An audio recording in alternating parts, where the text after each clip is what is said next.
What is a default APR? The penalty or default APR is an interest rate that can be charged by credit card companies when a borrower fails to remain current on payments. Though this rate as of recent changes in the law cannot exceed 35% APR, this still represents a huge increase on what most people pay in credit card interest. Moreover, once a person has had a card fall into the default APR, it can be difficult to change the rate back unless payment habits improve. Some regions allow people to cancel their cards upon notification of the default rate, but this isn't always the case. Up until 2010, credit card companies in the US were able to take advantage of a special loophole in the law called the Universal Default Clause. Under this law, if a consumer didn't pay the minimum payment on one credit card, all of his or her credit card lenders could respond by charging the default APR even if they had no connection whatsoever to the company with which the consumer had defaulted.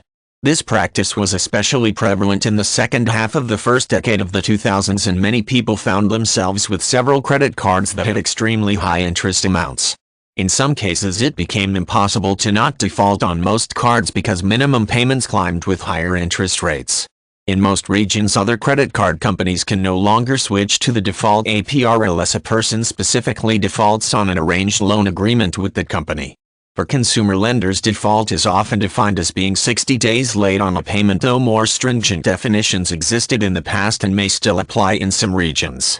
Also, the new interest rate charged can only apply to new purchases, and most consumers are able to get out of the default rate if they make 6 consecutive months of on-time payments. Still, it is very important for people to try to avoid any scenario where a credit card lender can charge this rate. Avoidance from one perspective is simple.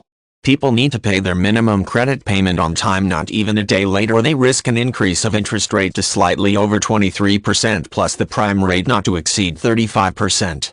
It's possible that negotiation with the lender about missing a payment might also be enough to avoid the rate, but this can't always be counted upon. Default APR rules are different and more stringent for business lenders. The penalty APR may apply to the whole balance. There may additionally be more circumstances under which default occurs easily.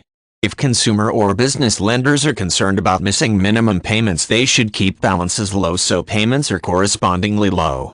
It's not a bad idea to set aside 1 to 2 months of minimum payments to the maximum amount that could be owed on the credit card.